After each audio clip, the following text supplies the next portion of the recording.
चला, problem number 11 नंबरचं गणित.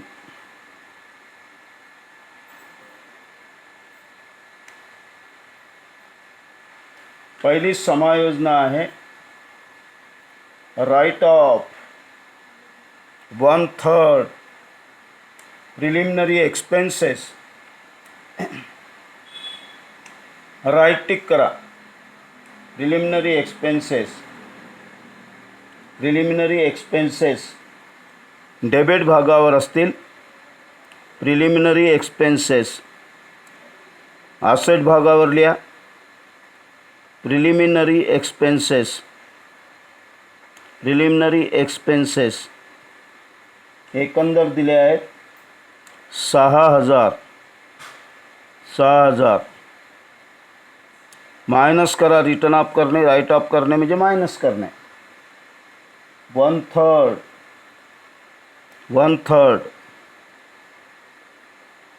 Return of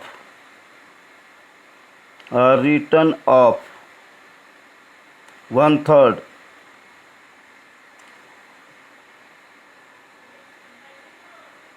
return of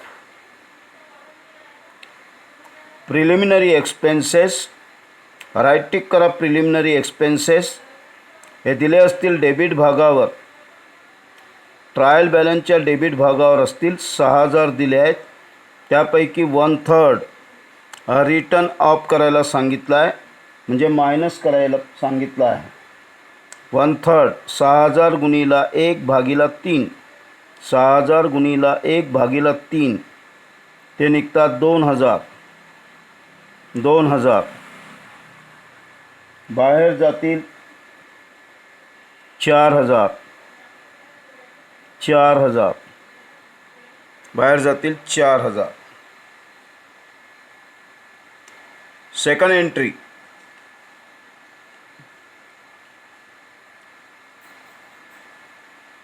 profit and loss अकाउंटच्या डेबिट भागावर चालू वर्षीचा खर्च समजण्यात येतो. हा टू प्रिलिमिनरी एक्सपेन्सेस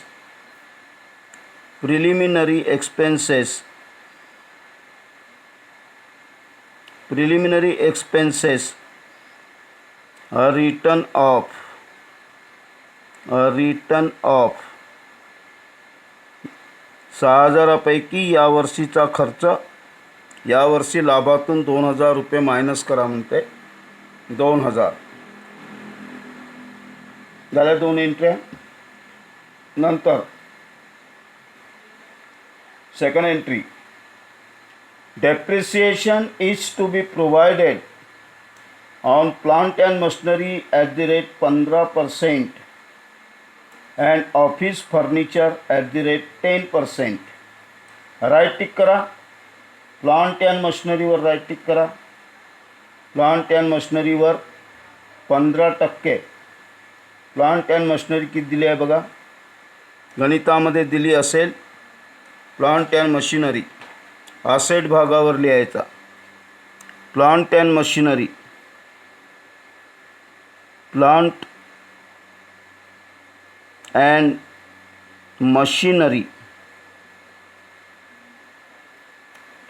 मशिनरी दिली आहे. डेबिट भागावर असेल 1,28,400. 1,28,400. 1,28,400 मायनस 10%. 15% आहे वाटते. 15% डेप्रिसिएशन. 15% डेप्रिसिएशन निघते. 1,28,400 वर 15% 19,260. 19,260 करेक्ट आहे. बाहेर काढा. 1,09,140 1,09,140. सेकंड एंट्री डेप्रिसिएशनची second entry profit and loss अकाउंटच्या डेबिट भागावर टू डेप्रिसिएशनच्या नावाने अंडरलाईन करा depreciation on plant and machinery plant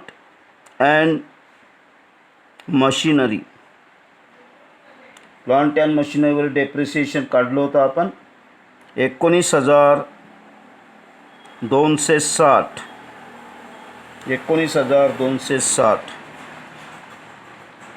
नंतर दुसरं डेप्रिसिएशन आहे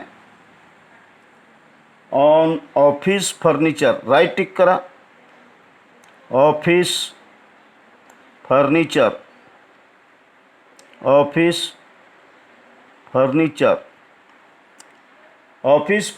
दिलं आहे.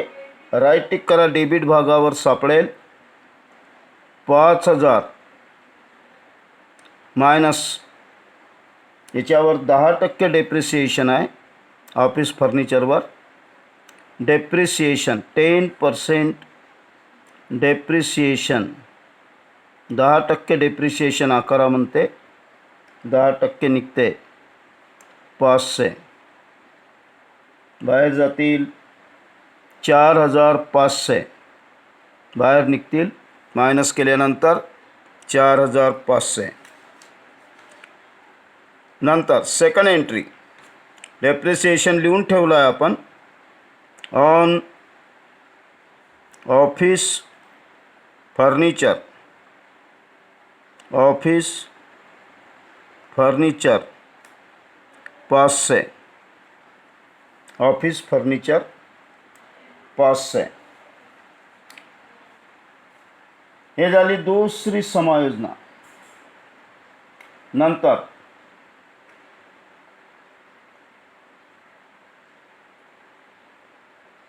Manufacturing wedges. मॅन्युफॅक्चरिंग कुठं करतो आपण? Trading account. राईट टिक करा. मॅन्युफॅक्चरिंग वेजेसवर मॅन्युफॅक्चरिंग एक्सपेन्सेस नाही, मॅन्युफॅक्चरिंग वेजेस म्हणते. राईट टिक करा. मॅन्युफॅक्चरिंग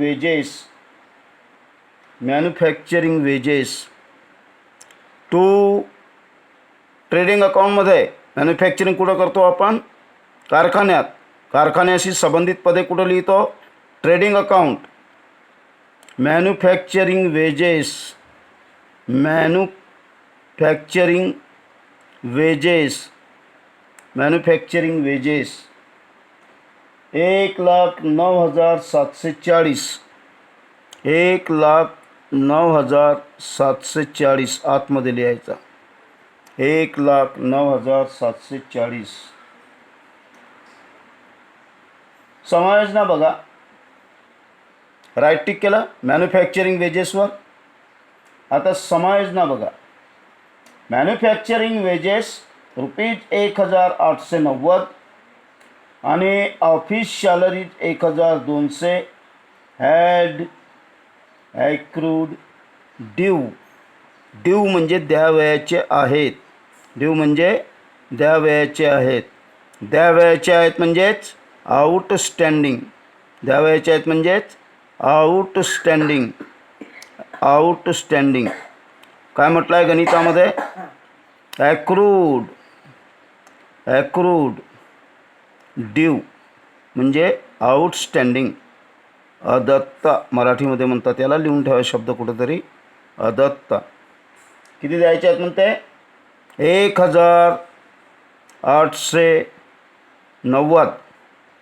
आउटस्टँडिंग प्लस करतो आपण. आउटस्टँडिंग काय करतो?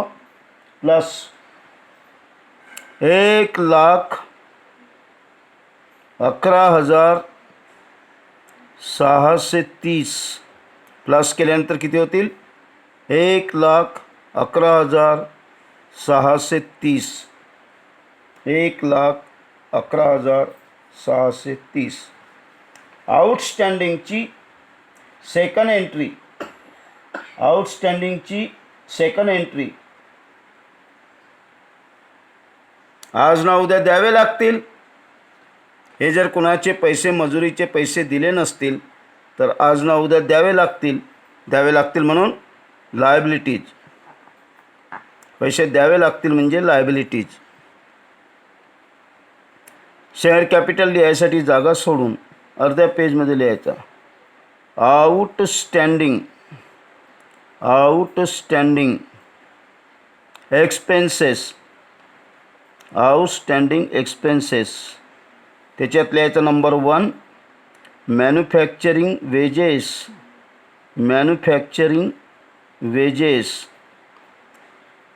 1890. Manufacturing wedges 1890.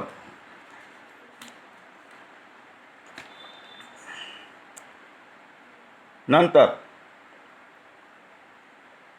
दुसरा आहे आणखी आउटस्टँडिंग समायोजना. बघा दुसरा आउटस्टँडिंग आहे समायोजना नंबर 3 मध्येच दुसरा आउटस्टँडिंग आहे ऑफिस सॅलरीज.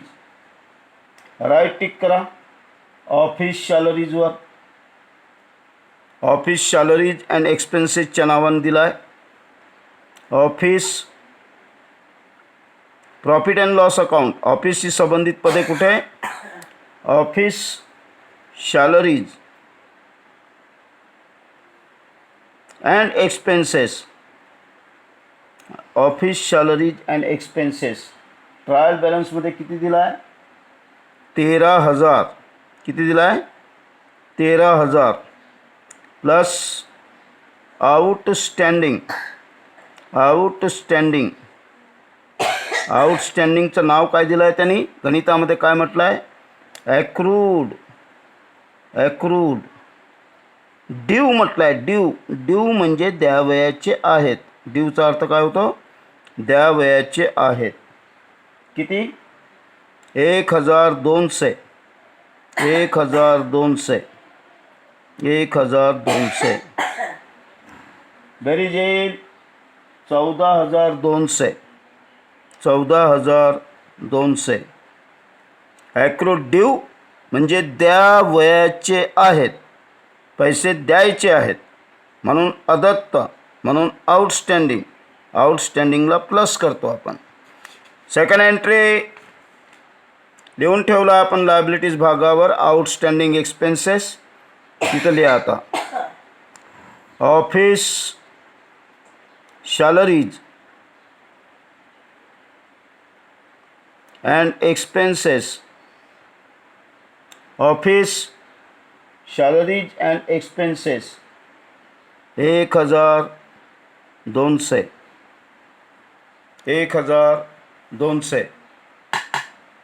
1,200 देख.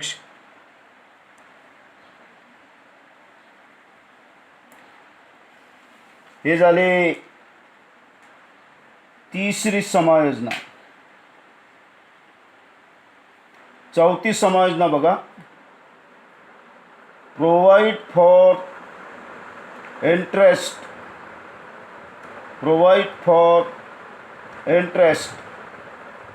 व्याज द्यायचं आहे म्हणते, व्याज द्यावयाचं आहे म्हणते. On bank loan. Right tick करा. बँक लोन बँकेकडून कर्ज घेतलं असेल, बँक लोन राईट टिक करा त्याच्यावर. बँक लोन किती आहे बघा. बँक लोन दिसला. 18% आहे. 18% बँक लोन. बँकेकडून कर्ज घेतला होता, आज ना उद्या परत करावं लागेल, बँकेला वापस करावं लागेल, आपल्या कंपनीची लायबिलिटीज ठरते. तसंही ते क्रेडिट भागावर दिलं असेल. क्रेडिट भागाची एंट्री क्रेडिटवर. बँकेकडून आपण कर्ज घेतलं होतं 18% दराने 50,000 रुपयाचं कर्ज, 50,000 रुपयाचं कर्ज घेतलं होतं. याच्यावर व्याज द्यावं लागेल.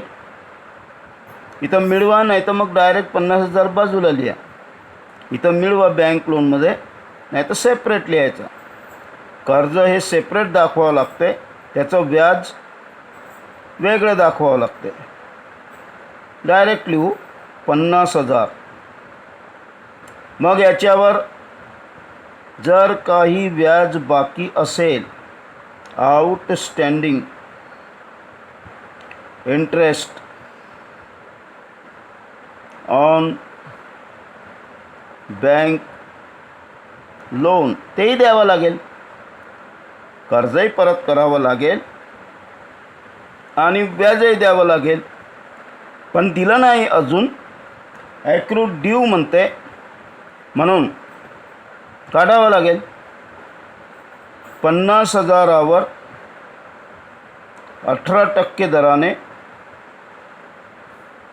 18% दराने काढा व्याज. 50,000वर 18% दराने. पर्सेंटेजच्या आधारावर निघणारी राशी, पर्सेंटेजच्या आधारावर निघणारी राशी 12 महिन्याची निघते. 12 महिन्याची निघते. 12 महिन्याचा होईल 9,000.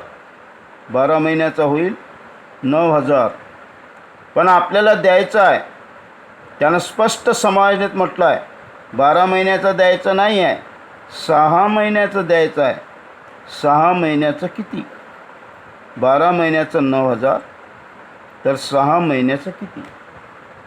किती निघते बघा? 4,500. 4,500. 4,500. 6 महिन्याचंच द्यायचं होतं, म्हणून 6 महिन्याचंच काढायचं. समाजनाबरोबर वाचून घ्यायची किती महिन्याचं काढायचं आहे ते. Provide for interest on bank loan for 6 month. समाजने स्पष्ट म्हटलं आहे 6 महिन्याचा. 6 महिन्याचं काढायचं. म्हणजे बँकेचं कर्ज घेतलं होतं 50,000 आणि त्यावर व्याज द्यायचं आहे. 18% दराने जर काढलं तर 12 महिन्याचं निघते 9,000, तर 6 महिन्याचं किती? 4,500. Second entry.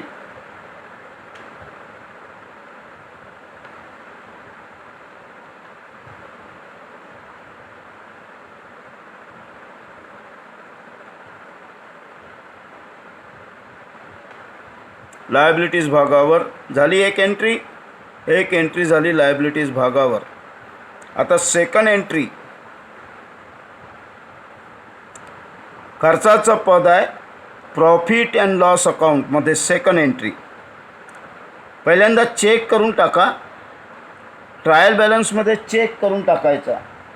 या बँकेकडून घेतलेल्या कर्जावर, म्हणजे बँक लोनवर तुम्ही काही इंटरेस्ट पेड केला आहे काय?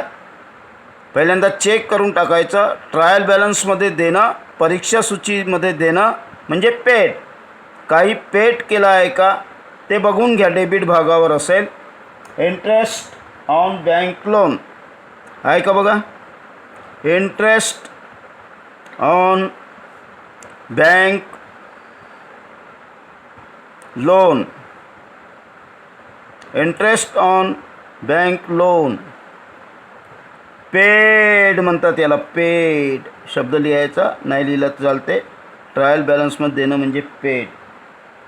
ट्रायल बॅलन्समध्ये त्यांनी दिला आहे की 4,500 आजपर्यंत बँकेच्या लोनवर व्याज दिला आहे.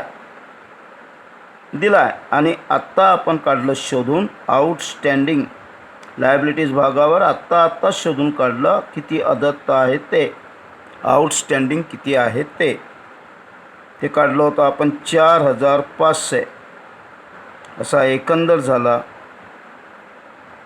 9,000. एकंदर झाला 9,000. डायरेक्ट एंट्री नाही करायची. ट्रायल बॅलन्समध्ये बघायचा इंटरेस्ट ऑन बँक लोन काही पेड केला आहे का. 4,500 पेड केला आहे आणि अदत्त आहे म्हणते, आउटस्टँडिंग आहे म्हणते, अजून द्यायचं आहे म्हणते. समायोजना सांगते 4,500, जे लायबिलिटीज भागावर पहिल्यांदाच काढून ठेवलं आपण, असा 9,000 झाली समायोजना. नंतर next समायोजना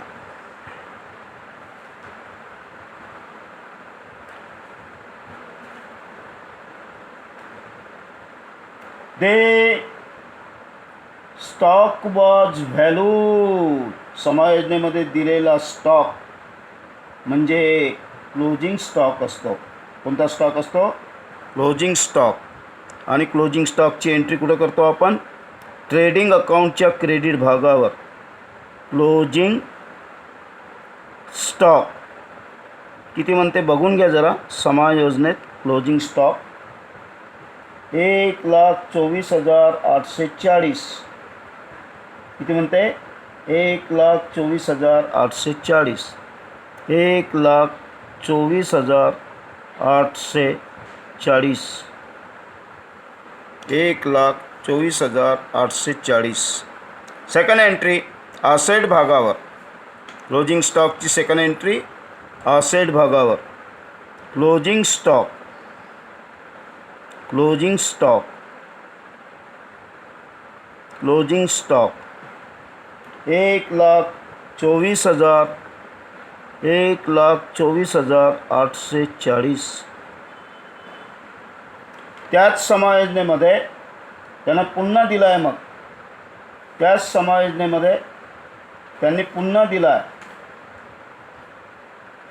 loose tools. Loose tools at ₹10,000 on 31 March 2002. On 31 March 2002 loose tools.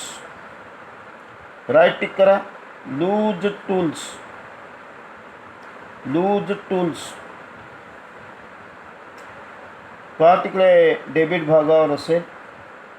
Loose tools. Loose tools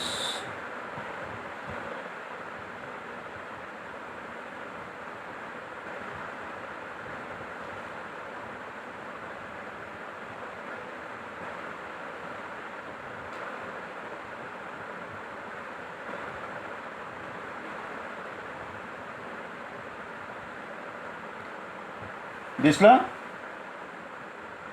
loose tools.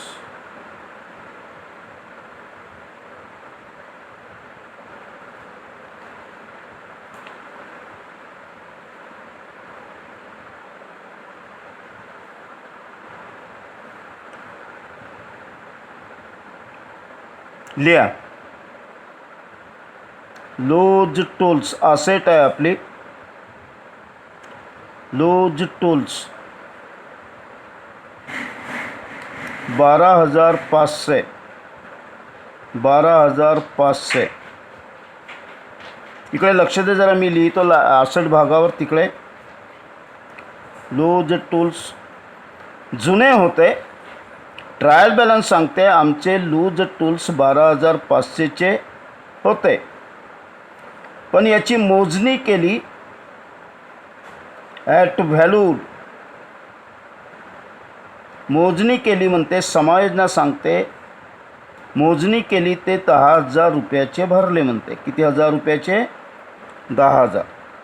12,500चे loose tools गोडाऊनमध्ये आज फक्त 10,000चेच आहेत. म्हणजे बाकीचे गेले कुठे? मग बाकीचे कुठे गेले? घासले असतील. डेप्रिसिएशन घासले असतील. किती रुपयाचे घासले असतील? 2,500 रुपयाचे घासले. तेव्हाच तर 10,000 रुपयाचे उरले. या समायोजनेमध्ये आज हे लूज टूल्स किती रुपयाचे आहेत ते दिलं आहे. ॲट व्हॅल्यूड म्हटलं आहे. त्यांची किंमत लावली. गोडाऊनमध्ये पडून असलेल्या लूज टूलची आज किंमत लावली. ती 10,000 भरली म्हणते, 10,000. डेप्रिसिएशन नाही आहे हा 10,000. डेप्रिसिएशन चार्ज केला नाही म्हणते, व्हॅल्यूड म्हणते. मग ते होते किती रुपयाचे? 12,500 रुपयाचे होते. म्हणजे 2,500 रुपयाचे गेले कुठे रे भाऊ? घासले असतील, डेप्रिसिएट झाले असतील, घर्षण झालं असेल. Second entry, depreciation on loose tools. आता इथे डेप्रिसिएशनमध्ये जागा नाही आहे, सेपरेट लिहा. Depreciation on loose tools separate लिहू. आपल्याला शोधून काढावं लागेल डेप्रिसिएशन. आपल्याला शोधून काढावं लागेल डेप्रिसिएशन. शोधून काढल्यानंतर त्याची एंट्री.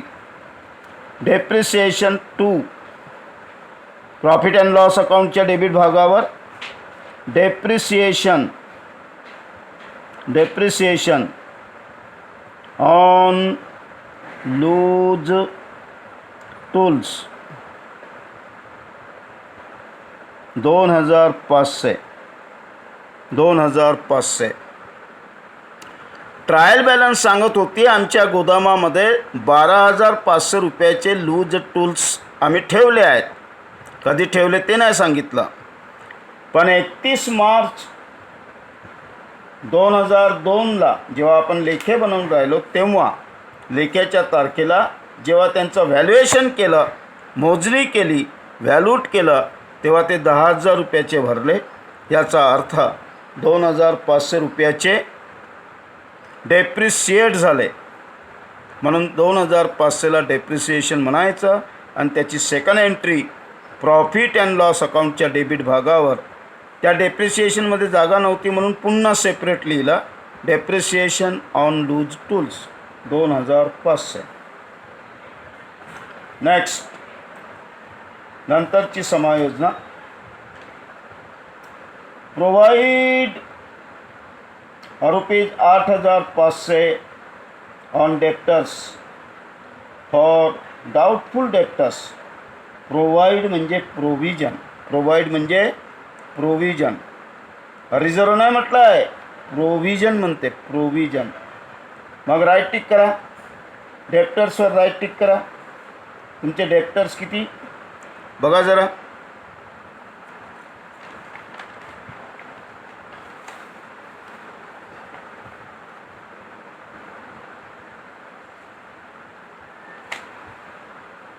डेप्टर्स किती बघा. डेप्टर्स डेबिट भागावर दिले असतील. डेप्टर्स आहेत 1,64,400. दिसले का? राईट टिक करा. Minus provision for bad debtors. Provision म्हणते, provision for bad debtors. Bad debtors किती टक्के म्हणते प्रोव्हिजन बघा जरा. गणितात बघा. काढून दिला आहे 8,500 रुपयात प्रोव्हिजन करा म्हणते. 8,500 रुपये, 8,500 रुपयाची प्रोव्हिजन करायची आहे. काढून दिला आहे. मायनस करा. काढून दिला आहे तर 8,500 बाहेर जातील.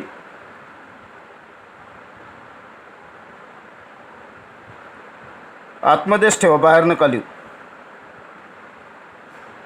एक समायोजन दिसते आहे याच्यावर. 1,00,000 आतमध्येच ठेवा. 55,900 एक पुन्हा समायोजना दिसते, ती नंतर करू. पहिल्यांदा याला करून टाकू. Provision for doubtful debtors. Check करा गणितामध्ये. डेबिट भागावर असते बॅड डेप्टर्स आणि क्रेडिट भागावर असते बॅड डेप्टर्स रिझर्व.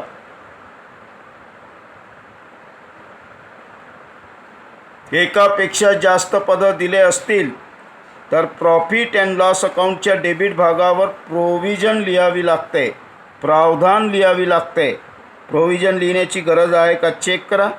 डेबिट भागावर असते बॅड डेप्टर्स आणि क्रेडिट भागावर असते बॅड डेप्टर्स रिझर्व. चेक करून टाकायचा आहे का बघा. नाही आहे, डायरेक्ट एंट्री करू. मग प्रॉफिट अँड लॉस अकाउंटच्या डेबिट भागावर direct provision for bad debtors राशी गणितात काढूनच दिली होती समायोजनेत 8,500.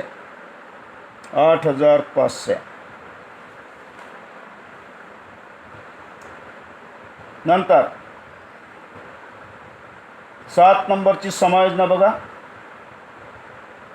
Provide further ₹3,120 for discount on debtors. ज्या लोकांना आपण उधारीवर वस्तूंची विक्री करतो त्यांना म्हणतो डेप्टर्स. आपली कंपनी ज्यांना ज्यांना वस्तू उधारीवर विकते त्यांना म्हणतो डेप्टर्स. त्यांच्याकडनं पैसे लवकर आले पाहिजेत म्हणून त्यांना आपण सूट देतो, डिस्काउंट देतो, डेप्टर्सवर सूट देतो. डेप्टर्स उरले आहेत आपले 1,55,900. बॅलन्स शीट काढा. पैसे उरले आहेत आपले 1,55,900. 1,55,900 आपल्याला आपल्या ग्राहकाकडून घ्यायचे आहेत.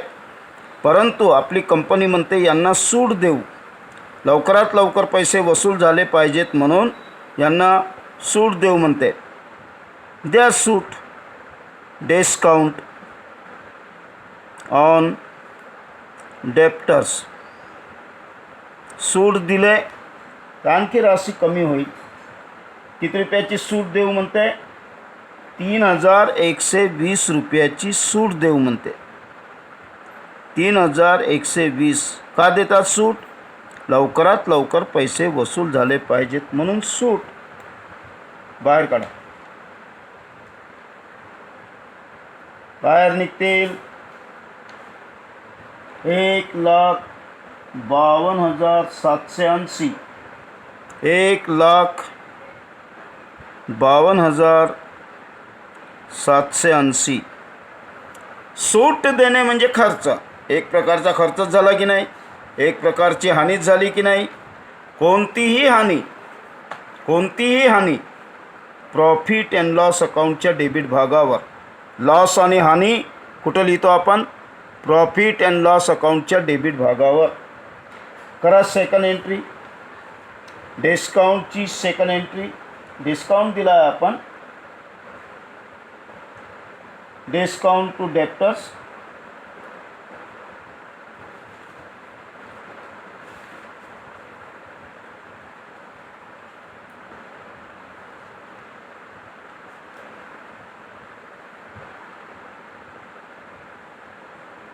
$3,120 to discount to debtors. Discount to debtors 3,120. डेप्टर्सशी संबंधित 2 समायोजना होत्या. एक प्रोव्हिजन फॉर बॅड डेप्टर्स. ती अगोदर डेप्टर्समधून मायनस करून टाकायचं लायबिलिटीज भागावर. पण पुन्हा एक त्याच्या खाली नजर टाकली तर ते वेगळेच देतात. चुकले पाहिजे म्हणून, राशी बाहेर काढली पाहिजे म्हणून. मी काढत होतो बाहेरच, पण नजर गेली त्या समायोजनेकडे. पुन्हा ज्यांना ज्यांना आपण वस्तू उधारीवर विकल्या त्यांनी लवकर पैसे परत करावेत म्हणून आपल्या कंपनीनं डिस्काउंट घोषित केलं. त्याला म्हणतात डिस्काउंट टू डेप्टर्स. डिस्काउंट देणे म्हणजे पैसे कमी मिळतील, म्हणजे मायनस करणे. डेप्टर्समधून मायनस करायचा. आणि एक प्रकारची ही हानी असते कंपनीची. कोणताही लॉस किंवा एक्सपेन्सेस प्रॉफिट अँड लॉस अकाउंटच्या डेबिट भागावर.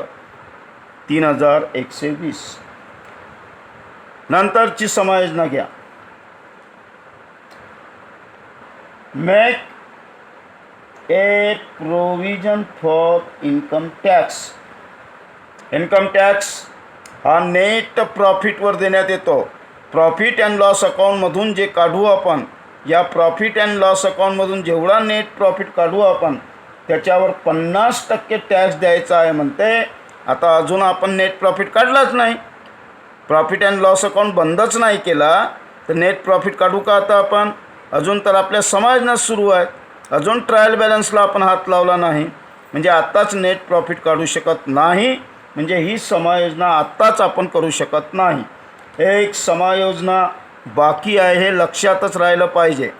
जेव्हा आपण टोटल घेऊ तेव्हा प्रॉफिट अँड लॉस अकाउंट बंद करण्या अगोदर रफवर काढू आपण नेट प्रॉफिट आणि त्याच्या 50% देऊ प्रोव्हिजन फॉर इन्कम टॅक्स.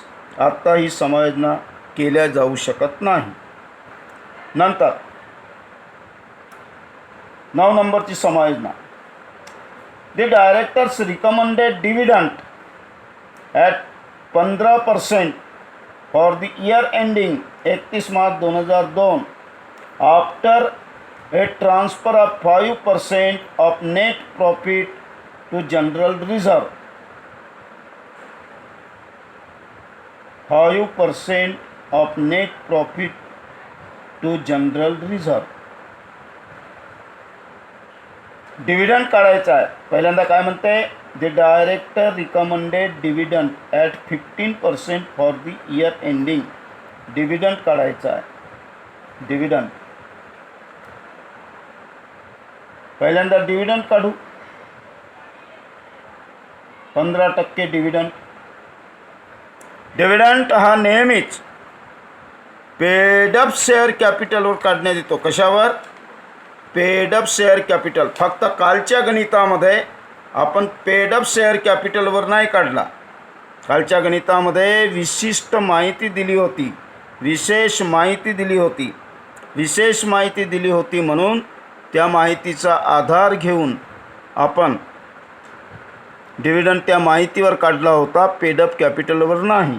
या गणितात तशी कोणतीही माहिती उपलब्ध नाही. चला बघा, शेअर कॅपिटल किती आहे बघा. गणितामध्ये शेअर कॅपिटल किती आहे? 4 लाख. क्रेडिट भागावर असते शेअर कॅपिटल. जसं नाव दिलं तसंच लिहायचं. पेडअप म्हटलं तर पेडअप, कार्डअप म्हटलं तर कार्डअप, शेअर कॅपिटल म्हटलं तर शेअर कॅपिटल. 4 लाख आहे. याच्यातून नेहमी काय मायनस करतो आपण शेअर कॅपिटलमधून? Calls in arrears. काय मायनस करतो?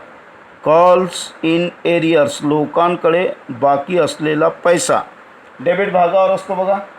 कॉल्स इन एरियर्स डेबिट भागावर असतो. असेल तर मायनस करायचा आहे का? डेबिट भागावर आहे, अंडरलाईन करा. 1000 किती आहे? 1000. बाहेर जातील 3,99,000.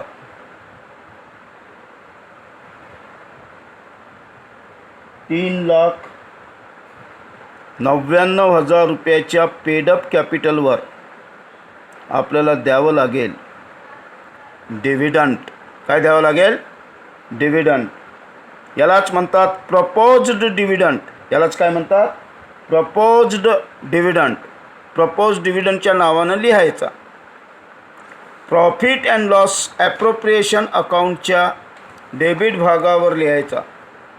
ॲप्रोप्रिएशन अकाउंटच्या डेबिट भागावर लिहायचा.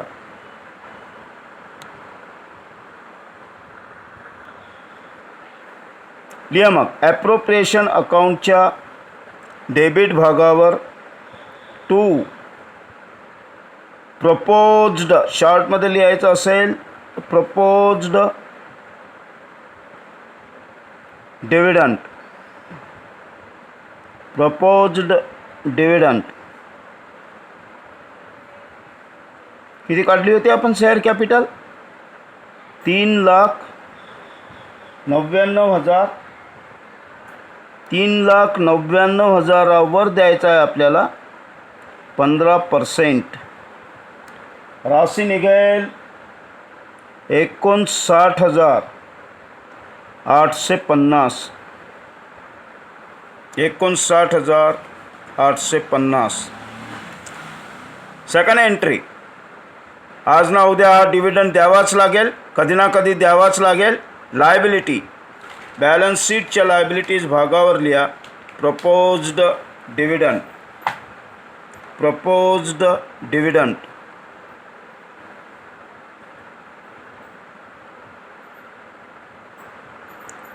Proposed dividend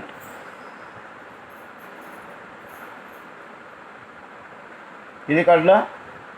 59,850. 59,850 झाल्या दोन्ही एंट्र्या. नंतर त्याच समायोजनेमध्ये त्यांना म्हटलं आहे, after a transfer of 5% of net profit, 5% of net profit underline करून ठेवा. 5% ऑफ नेट प्रॉफिट काढला आहे का आपण? आता सांगा, नेट प्रॉफिट काढला आहे का आपण? प्रॉफिट अँड लॉस अकाउंट बंद केला आहे का आपण? अजून काढलाच नाही तर 5% नेट प्रॉफिटच्या जनरल रिझर्वला कसं काय ट्रान्सफर करू शकतो? ट्रान्सफर करू शकत नाही. अंडरलाईन करून ठेवा. Transfer of 5% of net profit to general reserve म्हणजे दोन समायोजना अजून बाकी राहिल्या, एक टॅक्सेशन आणि एक ट्रान्सफर टू जनरल रिझर्व 5%. अशा दोन समायोजना बाकी आहेत, असं लक्षात ठेवायचं. ठीक आहे. आता संपल्या समायोजना. एकंदर 9 समायोजना होत्या गणितामध्ये, 9 समायोजना. चला डेबिट बाजू घ्या.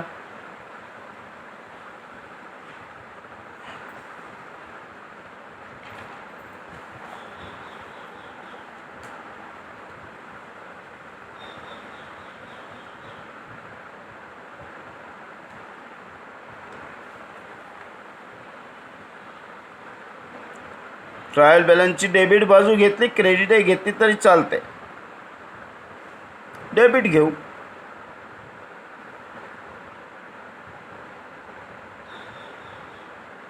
बोला. पहिलाच पद आहे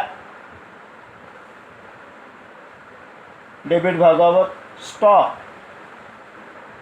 ट्रायल बॅलन्समध्ये दिलेला स्टॉक हा ओपनिंग स्टॉक असतो. तारीखही दिली असते 1 एप्रिल. ओपनिंग स्टॉक तो ओपनिंग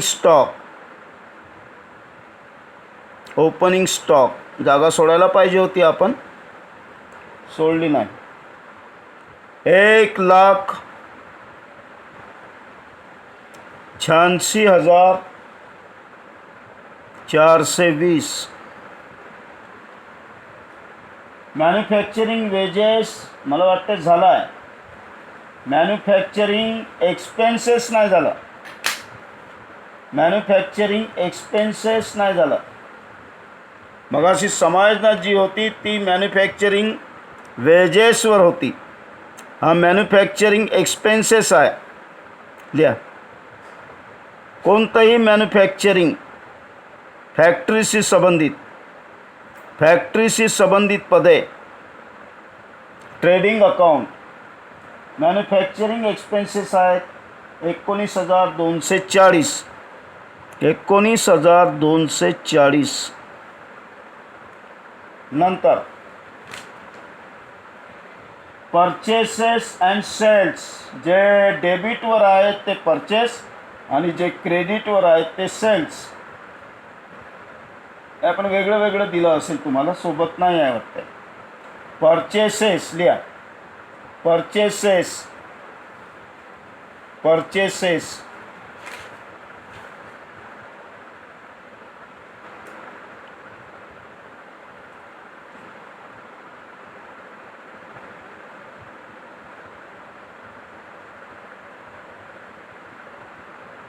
परचेसेस किती आहे? परचेस 7,18,210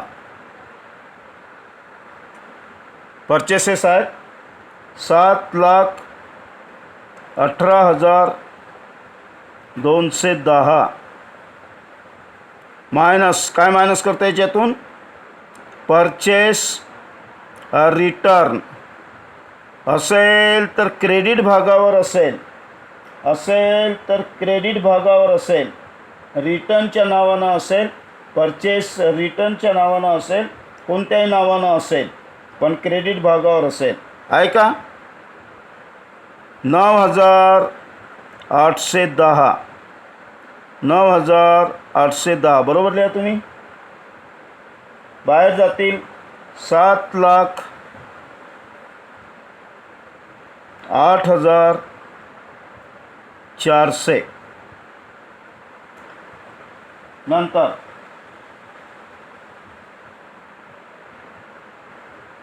मशिनरी रिपेअर्स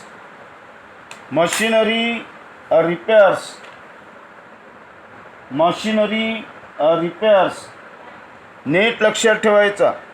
जरी मशिनरी म्हटलं असेल तरी तो ऑफिसचा खर्च समजण्यात येतो, ऑफिसमधून सँक्शन होतो, ऑफिसमधून तो खर्च करण्यात येतो.